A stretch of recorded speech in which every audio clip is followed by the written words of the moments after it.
Okay, so we should be live over on youtube.com. Let me just grab that link.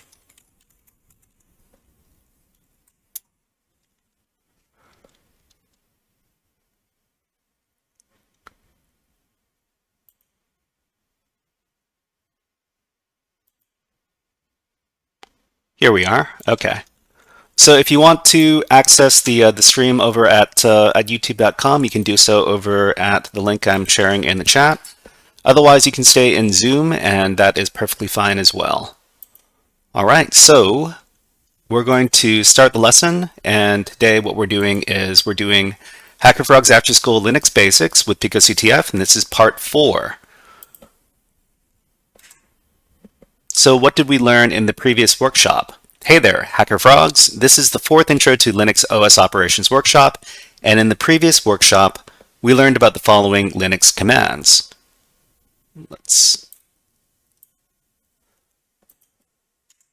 So we learned about the netcat command. Netcat is a versatile computer networking program, and one common use of netcat, with the picoctf challenges anyways, is to connect to non-standard services on remote servers. Remember that a remote server is basically any computer that's not yours that is also on the same network. So if there's a computer on the internet and and we're contacting it, that's called a remote server. We also learned about command piping. Command piping is the process of passing the output of one command into the input of a second command via use of the Linux pipe character. So we used a lot of piping when we learned about the grep command inside of Linux.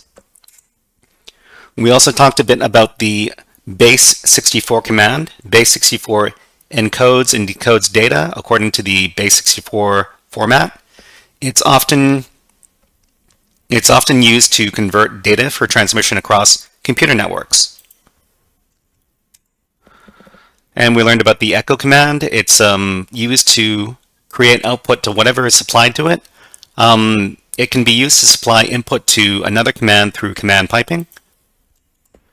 And we learned about output redirection, which is a useful feature in Linux that can be used to direct the outputs of commands and write that output into a file.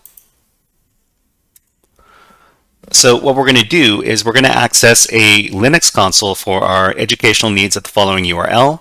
So that would be the JS Linux right over here.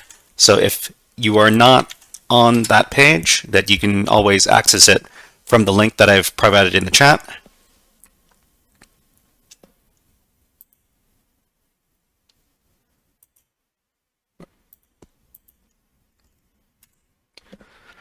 So the first thing we're going to learn about is the ampersand operator.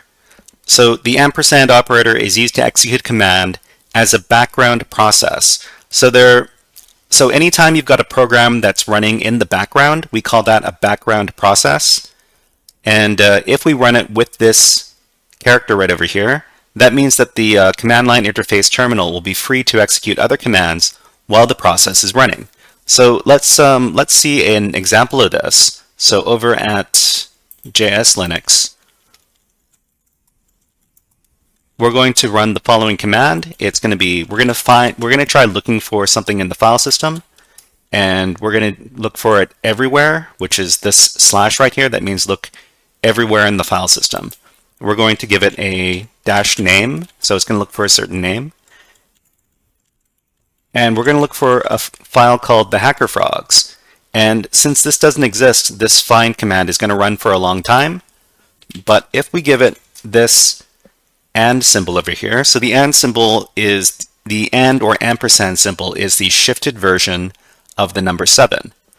So if we give this command over here, then we'll see that it's going to run, but with the process ID of 184. So we can actually look at the processes that are running on the system with the ps command, processes. And it's going to tell us which commands are currently running on the system over here. We've got this sh command, which is our current shell. We've got the find command, which we ran in the background. and we have the ps command, which we just ran. And each one of these processes is going to have a process ID number associated with it. So if we wanted to close out or stop any of these, we would have to use the kill command. And it sounds kind of cool, kill command, but it just means that we're going to stop a program. And when we use the kill command over here, we're just going to need to provide the process ID number for whatever we want to get rid of. So if we want to get rid of the find command that is running, we do kill and then space and then the number. So after we do that, and then we use the ps command again, we're going to see that that this process was terminated. So to all the new students coming in right now, what we're doing is we're working with our JS Linux, which is over at the following link. So please go over to that link, and then you can follow along with us on your own Linux console. Okay?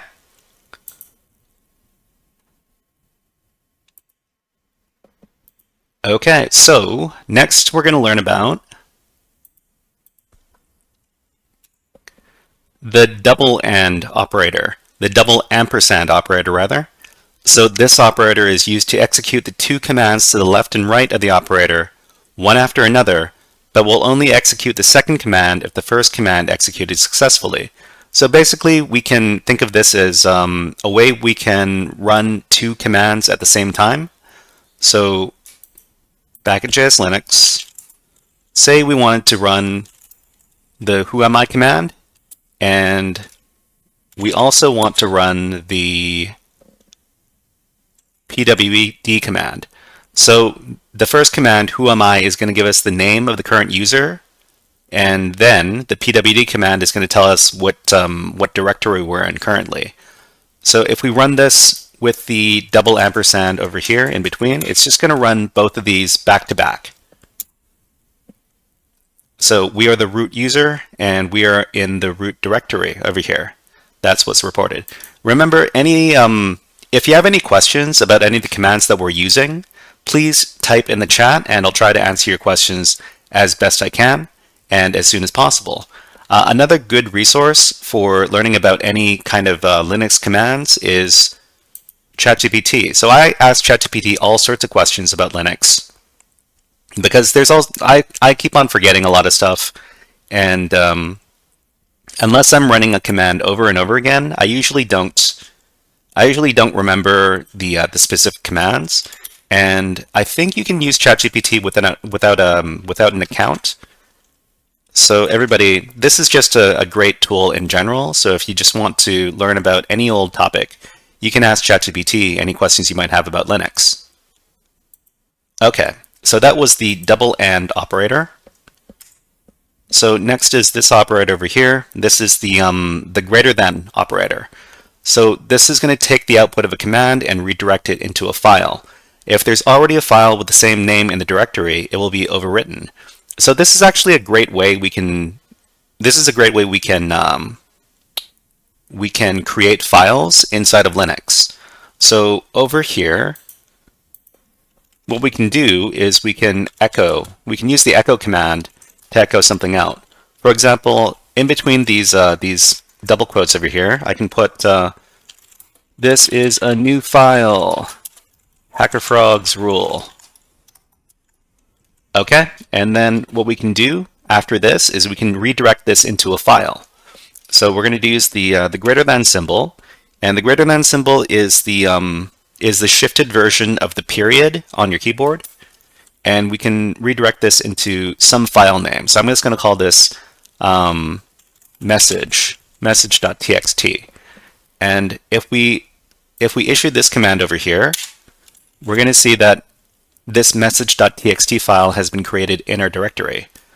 So if we use cat to read that message, we should see this is a new file, HackerFrog's rule. Okay, so everybody, what I want you to do is I want you to try this out.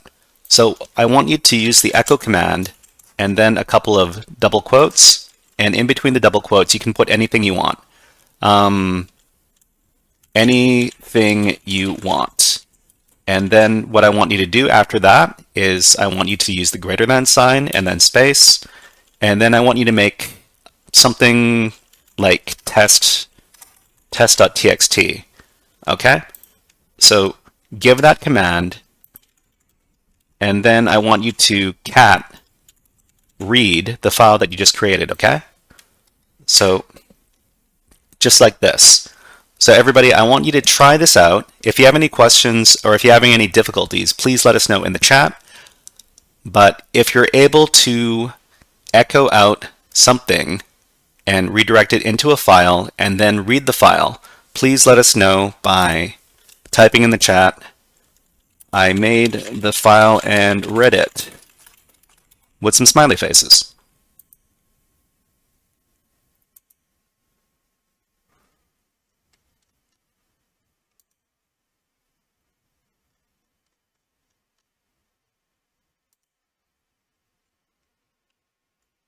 Okay, we've got some people coming back and they made the file and read it. That's great. That's what I like to hear. Okay, great. All right, so let's move on. But actually, one more thing before we move on. I wanted to point out that say we have our test.txt and we read this. It says anything you want. If we do the same command, but we make it something else,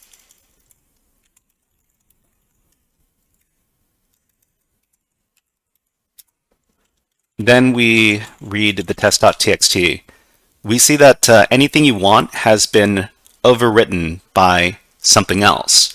So this is something we need to keep in mind when we use this single greater than symbol over here. Okay. So next we're going to talk about the double greater than operator. It works in a very similar fashion to this previous operator, but if a file with the same name exists in the directory, the output will be added to the file instead of overwriting the file. So if we wanted to take some notes inside of Linux, we could very easily use this method over here. So what we would do is say I wanted to create some notes. So I'm going to echo something and I'm going to echo it out to notes.txt. So let's say my first note is I need to buy some milk. Oh, we need to use the double greater than operators here.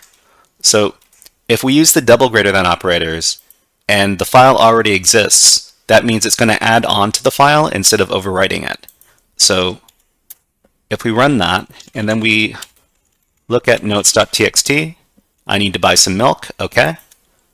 But if we wanted to add something else to notes.txt, say we wanted to add, I also need to buy bread.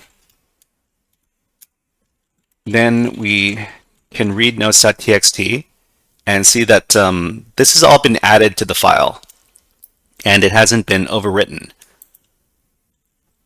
Okay, so this is a very useful way to redirect output and start adding to these files. And this is actually how I sometimes I take notes inside of the Linux terminal by making files just like this. All right. So what I want you to do is I want you to try, and remember you can bring up previous commands in the console by using the up and down arrow keys. So just do up and down inside of the console, and that's going to bring you back to your previous commands. You can also use the arrow keys on the right and left arrow keys on your keyboard to move around inside the terminal here. So what I want you to do is I want you to create your own notes.txt file, and I want you to use the double greater than along with the echo over here to start making a file with multiple lines. This is another line in the file, and then start adding that. So try adding 2 or 3 lines to notes.txt, and if you're able to do so, please type in the chat,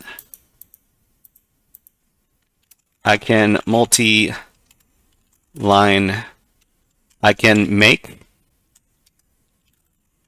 a multi-line file.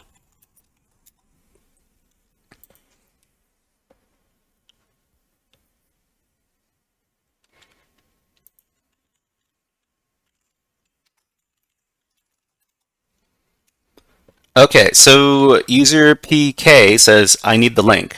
And I'm going to provide the link. Here you go.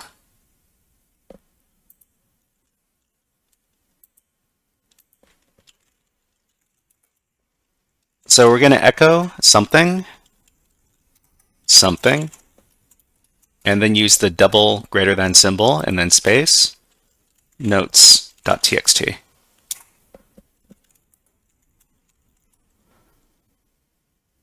Okay, so some people are doing it. They're making the multi-line file. Thank you very much. Nice to see. Great, great.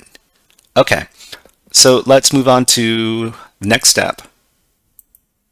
The next step is to do the touch command. So the touch command is used to create empty files with the name specified in the argument. So if we just want to make an empty file, we can do the touch command over here. So it may seem a little bit strange to just create an empty file, but sometimes you would just want to create an empty file.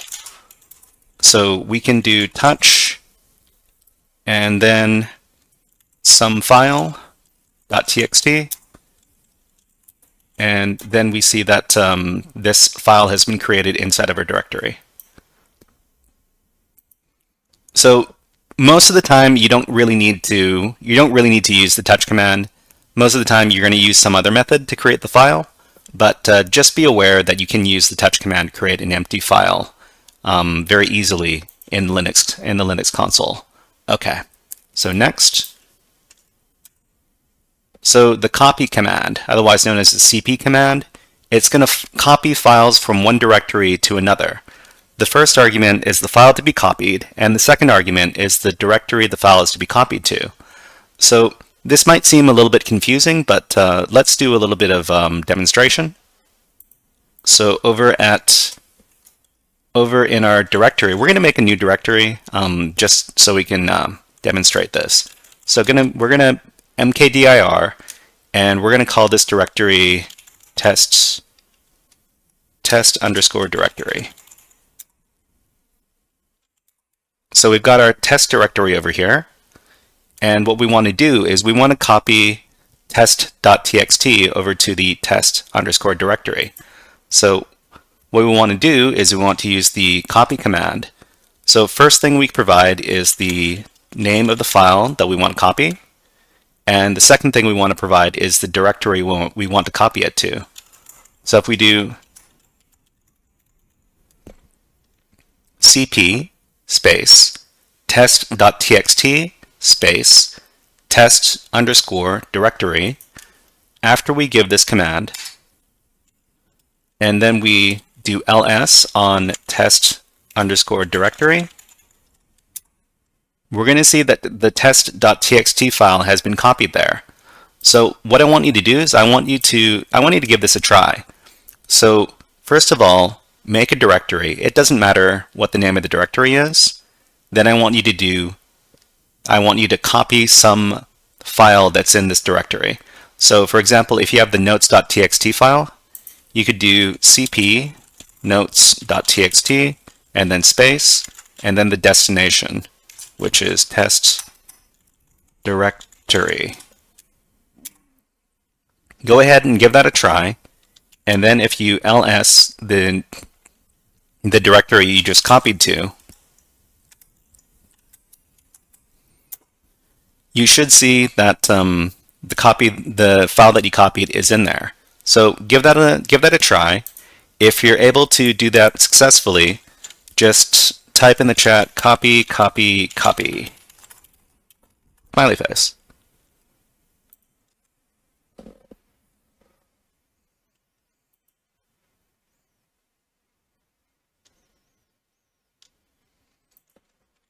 So one more time, it's CP for copy, and then the name of the file you want to copy, and then space, and then the directory you want to copy it into.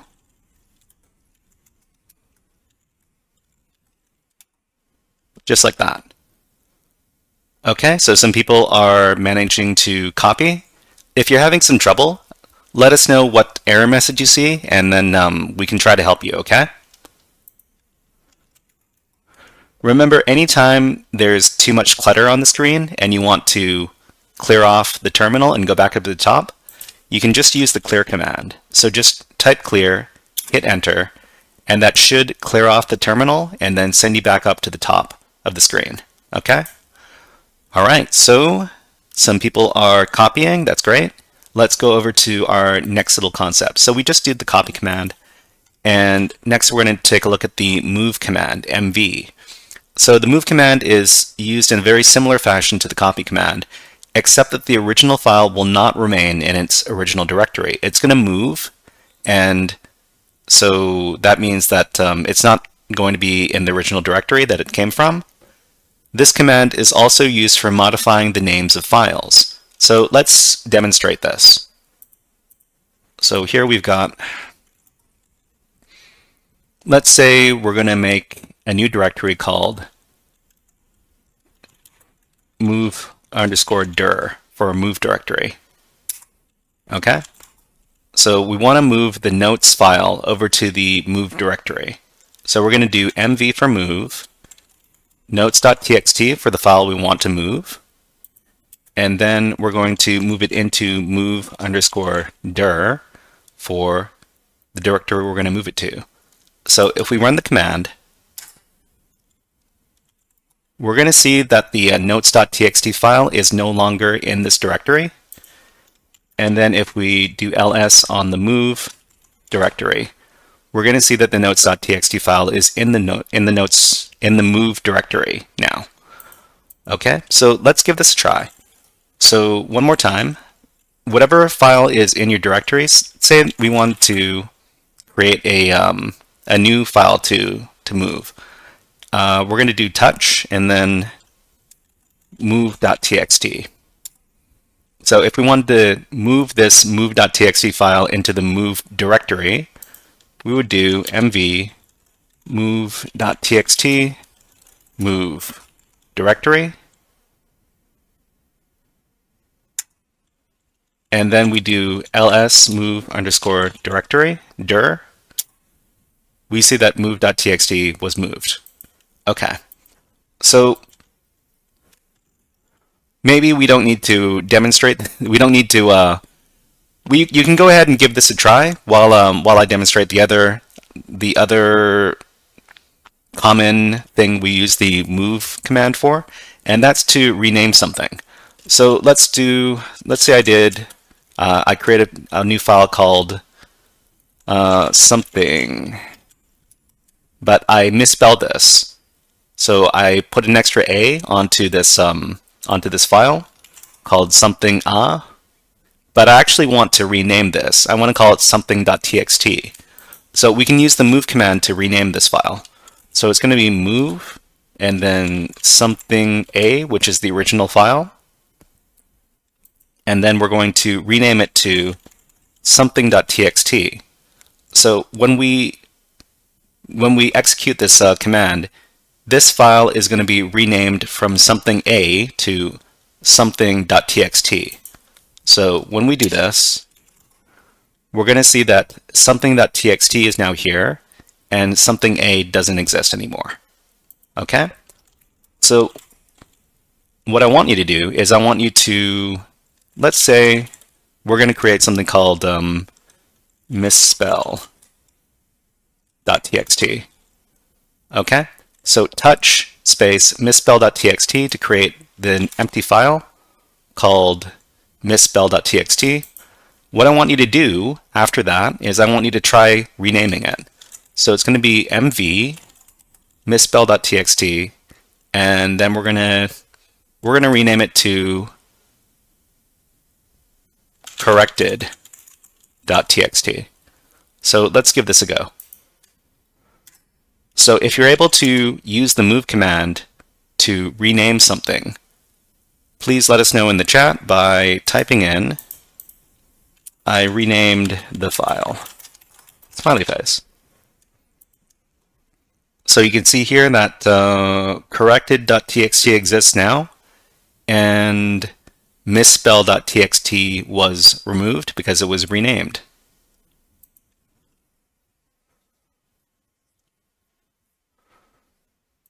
And as usual, if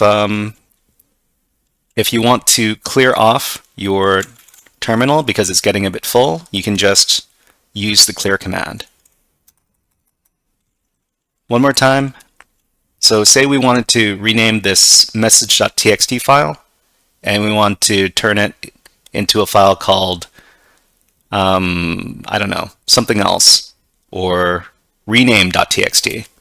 We could do mv message.txt, and then the new name, rename.txt. So message.txt is going to be renamed into rename.txt. Okay. All right, so let's move on to the next thing. So we're going to do a little picoctf challenge right after we learn about the next thing, which is the help flag. So the help flag can be used as part of any command to return a relatively brief explanation as to how to use the command.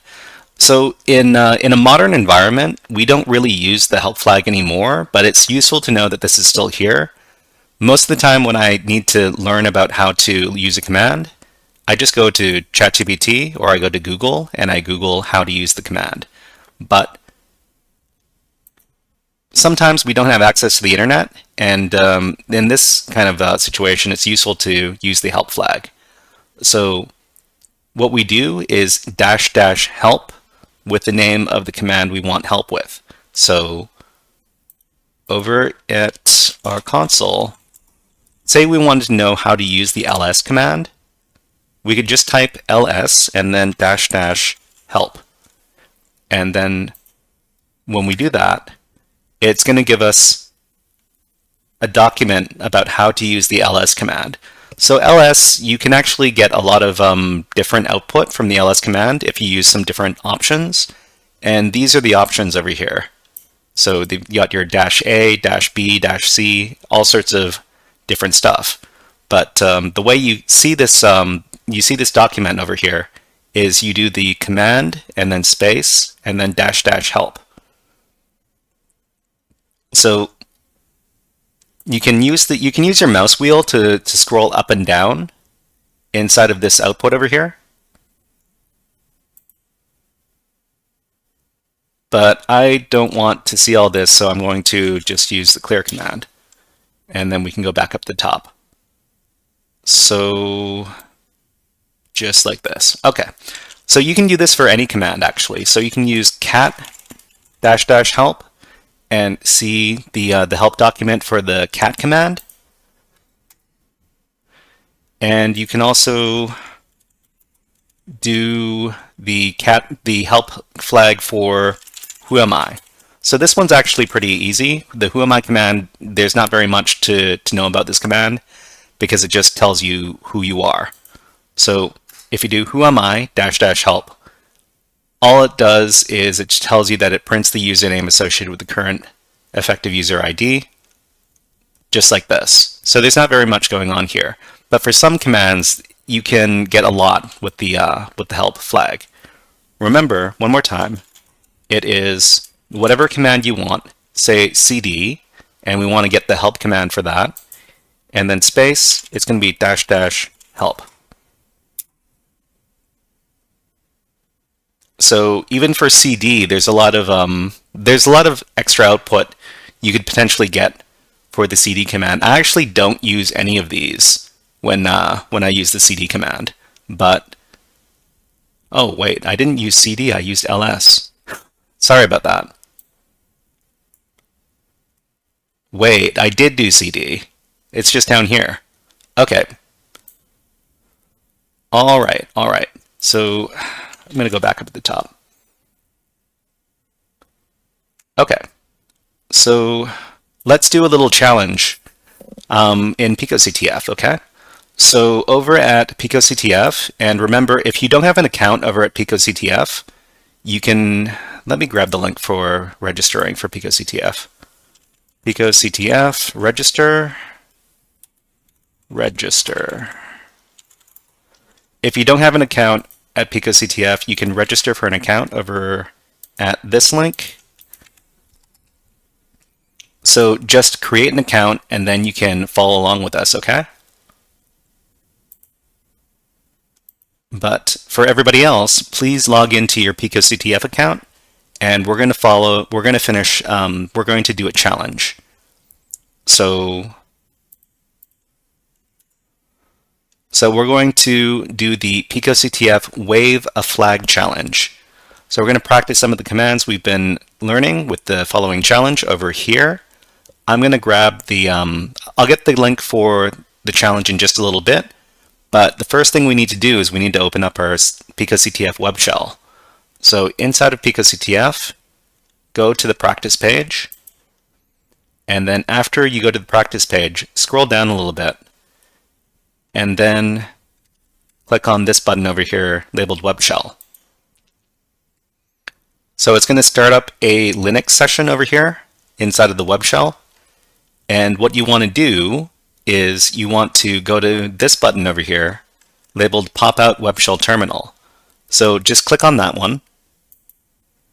And what it should do is it should create a picoctf web shell that's nice and big inside of another web browser tab. So sometimes this doesn't work. If it doesn't work, what I want you to do is I want you to close the web shell and then go back to your picoctf page, click on the web shell, and then I want you to try again. Click on the Pop Out Web Shell Terminal button. And then it should, so it might take 2 or 3 tries, but eventually you should be able to get your web shell working just like this. So if you get the web shell running, then you should see this output over here, nice and big in another web browser tab. So everybody, if you manage to open up your web browser, your web shell nice and big, please type in the chat, web shell ready.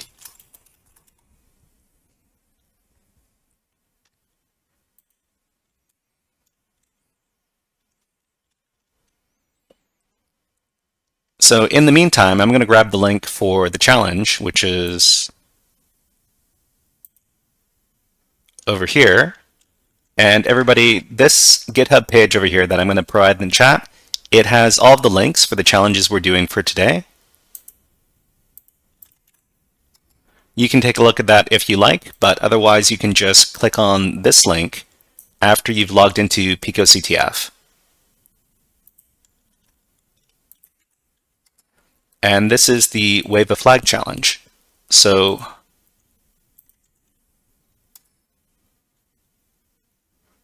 we see here that this is the Wave a Flag challenge, and it asks us, can you invoke help flags for a tool or binary? This program has extraordinarily helpful information. Okay. All right, so user AW says they don't see the web shell. Okay, so let me demonstrate one more time. So after you've logged into the picoctf website, I want you to go over to the practice page. So there's going to be this menu over here. Just click on the word practice and then scroll down a little bit. Then click on this button over here. So on the right-hand side of the screen, you're going to see this button labeled Web Shell. Just click on that. And then this is going to report that this is the welcome to the picoctf Web Shell. So we don't want this because this is very small and we can't actually see the rest of the information on this page. Click on this button over here called Pop Out Web Shell Terminal. And then that's going to put the web shell in its own browser tab in your web browser. Okay? So user AW, I hope that helps you, and I hope you're able to follow the instructions and see the big web shell.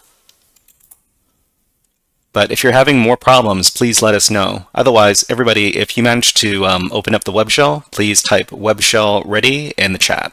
Thank you. Let me go back to this page.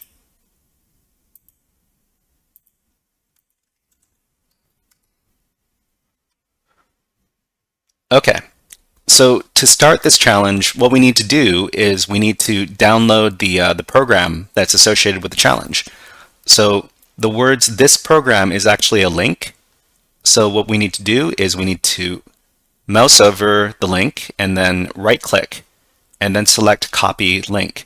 Sometimes it'll say copy link address, it depends on the browser, but it's going to say something like copy link after you right click on it. Select that and then go over to the web shell.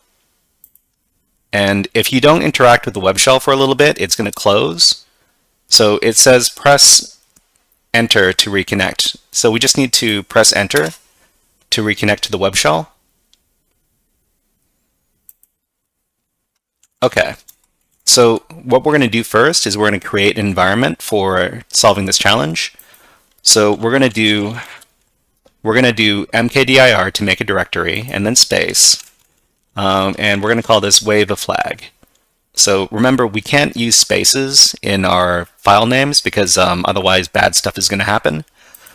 We could use underscores instead of spaces. So let's make the directory wave a flag, and then let's enter the directory with the cd command. Remember, after you start typing a file name, you can hit the tab key on your keyboard to autocomplete the file name. So after we've entered our wave a flag directory, we can use the wget command to download a file.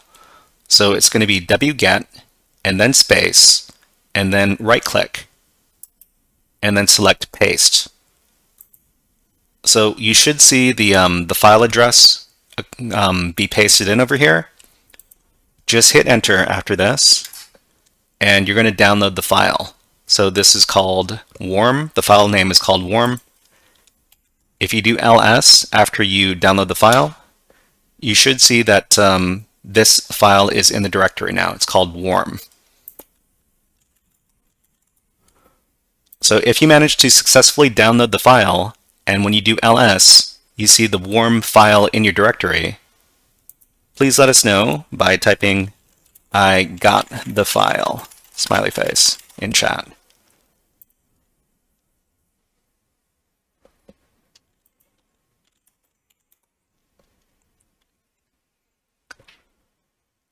Okay, nice to see some people have downloaded the file. Like I said, if you're having troubles, please let us know. I don't want anybody to be left behind in the class. So if you're having troubles downloading the file, please let us know and we'll try to help you out. All right. So what did the challenge ask us to do? So it says, can you invoke help flags for a tool or binary? Does anybody remember what we have to run with the command to get the help? It was something help. Dash dash. That's correct. Whoops, I went to the wrong place. Okay. No, we need to go to the web shell. Here we are. Okay. So if we run this warm file over here, and we can run this by, I don't know if we can just type the word warm and then do dash dash help. Yeah, so this is not a command inside the system. What we want to do is we want to run this file. So actually, here's something interesting. So we can't actually execute files unless they have the execute permission. And you can see if a file has the execute permission inside of the ls-l output over here. It should have an X over here if we can execute it. But we can actually make the file executable by adding the execute mode to the file. So we have to use another command called chmod and then space plus X for executable and then the name of the file, just like this. So after that, you should see that inside this, when you do ls, you should see that the file has become green, and that means it's an executable file. So to execute this file, we have to reference this current directory, and we can do that by doing /. So // is the directory we are in, and then type warm. So it's going to be /warm. So it says, hello user, pass me a -h to learn what I can do.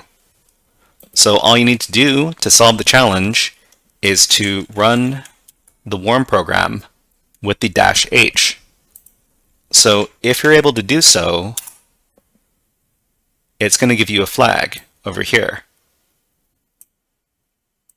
And if you got the flag, please type in the chat, I got help.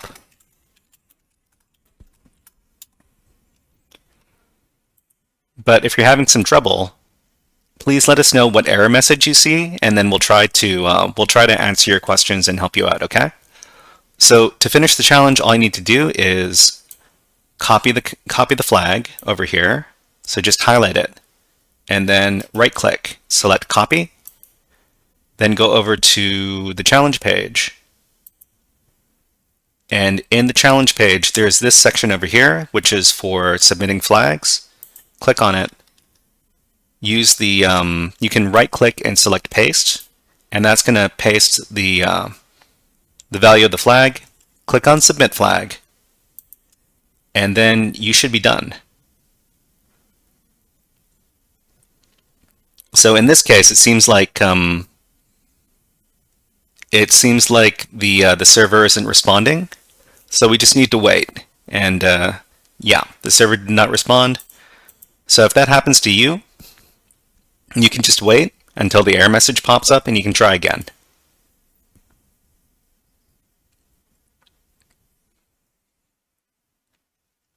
It didn't work again. Let's try one more time. Okay, this time it worked. So if something doesn't happen and you get an error message, you can always try again. And maybe try it a few times, and you should be able to get it after a little while. Okay, so we'd finished that challenge.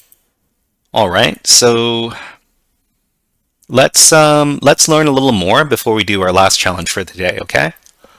So over here,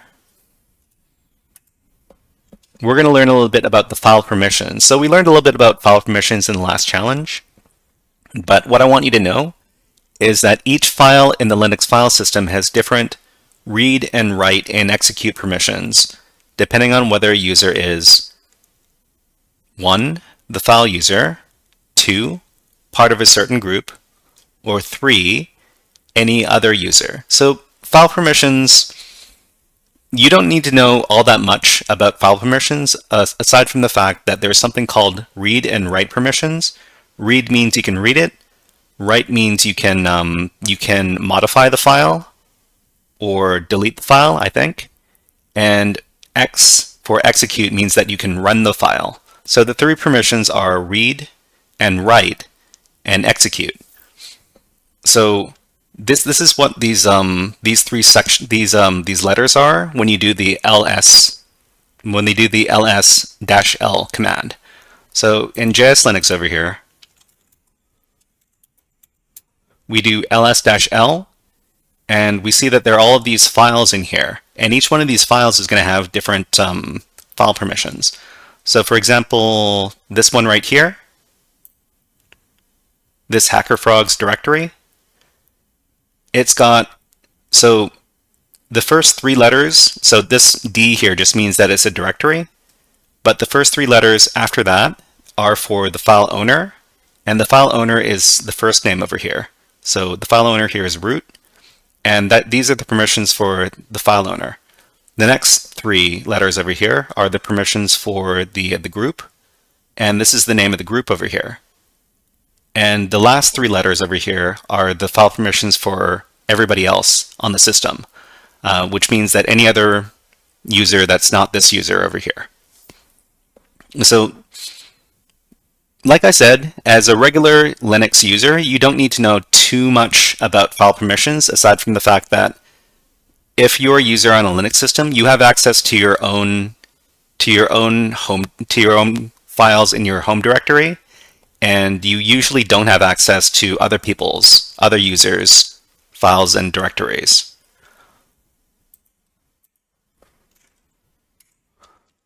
So next we're going to talk about the switch user command. So usually on Linux systems there are a bunch of different users, and we can actually switch between different user accounts using this su command. Su for switch user. So what I want you to do is I want you to go over to, oh, this isn't what I wanted. Next page, please, over here. Okay, so what we're going to do is we're going to use JS Linux to create a new user inside of the JS Linux, and we're going to practice switching over to that user. So over on this page, I want you to click on this link, and on this link there's going to be a section at the bottom called Making a New User in JS Linux. So we've got some different commands here, and what these commands do is that it creates a new user on the system called HackerFrog, and the HackerFrog user's password is going to be this over here, frogpass. So what you need to do after you click on that page is just go down to the Making a New User in JS Linux section, and then you want to click on this button over here. So on this side, there's this button over here. It looks like two boxes. Click on it, and then it'll say copied. After that, go over to JS Linux. And at JS Linux, I want you to right-click and select paste. Hack the planet! Hack the planet! Somebody from YouTube is hacking the planet. Thank you very much, Zohai Basan on YouTube. So just right-click and select paste, and that's going to paste in all the commands that we just copied. So after that, just hit enter. And that's going, these commands are going to create a new user inside the Linux system.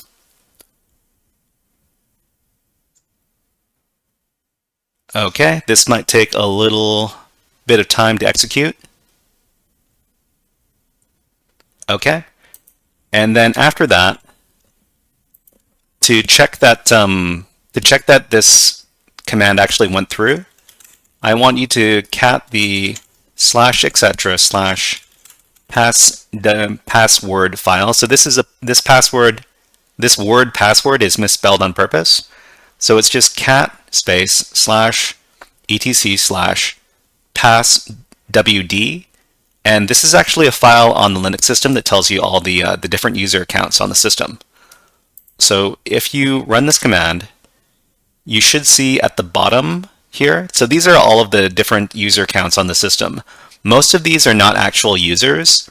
Most of these are program accounts. So different programs in the system need access to the Linux. They need a user account to be able to interact with the system. So that's what all these are. But then at the bottom, you should see that the HackerFrog, the HackerFrog user has been created at the bottom of the file over here. Okay? So if you manage to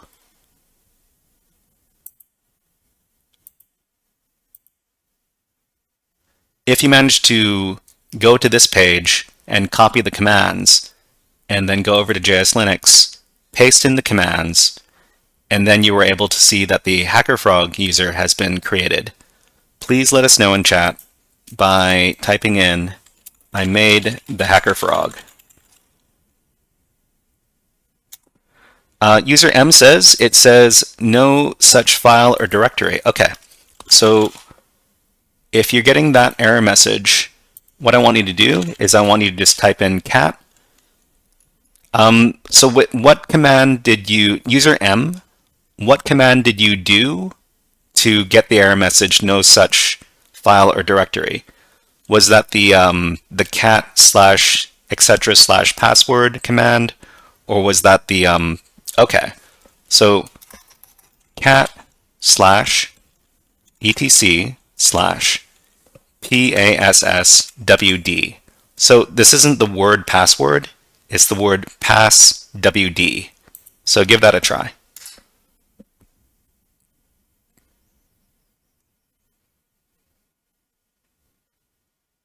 So if this file doesn't exist on your system, that would be very interesting.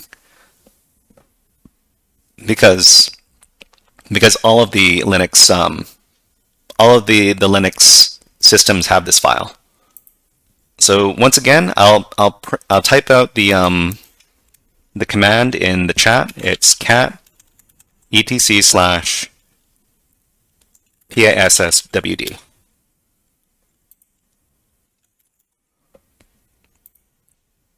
Okay, so it looks like some other people are successfully creating the account. So if you're having trouble, let me demonstrate one more time. I'm going to reset this box. So just go over to, let me check that this is reset. So at any time, if you want to reset the your Linux machine over at JS Linux, you can just reload the page. The one thing you need to keep in mind that when you're reading the etc password file, you have to put the slash in front before you read the file. So it's slash etc slash password. Okay. So let me demonstrate one more time.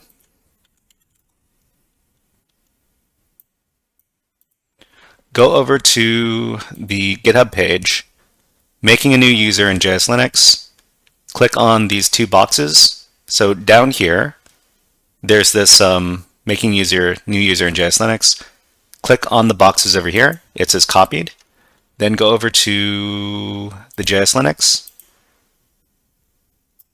Right click and select paste. And then hit enter.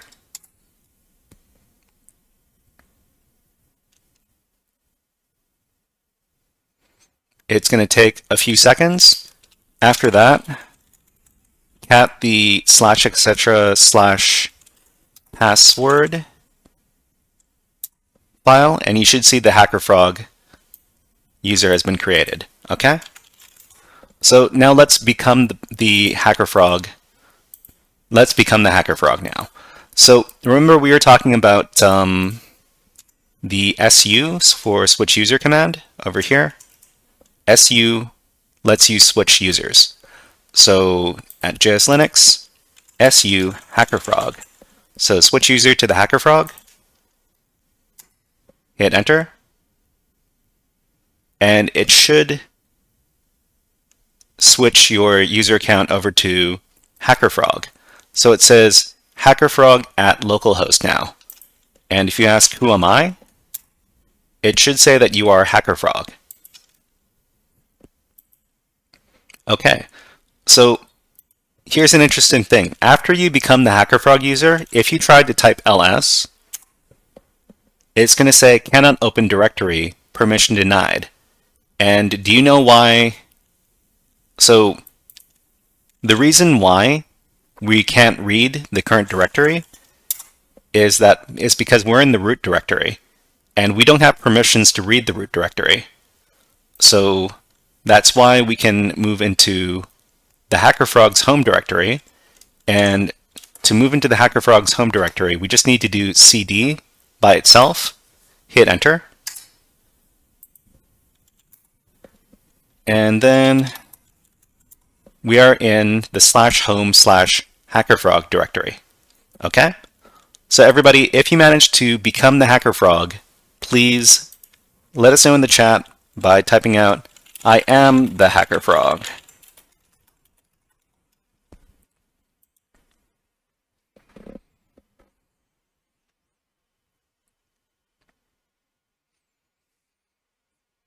Okay, so some people they managed to create the HackerFrog and become the HackerFrog. Okay, nice to see, nice to see. Great, great. Okay, so we're running out of time for today's session. So what we're going to do is we're going to move into our summary for today's session. So we actually learned a lot of different commands. There were a couple more commands that we were supposed to learn. We were supposed to learn about Linux file directories and some other stuff, but we might be doing that in the next session. Okay. So, but we learned a lot. So let's go over to our summary. Let me reload this page.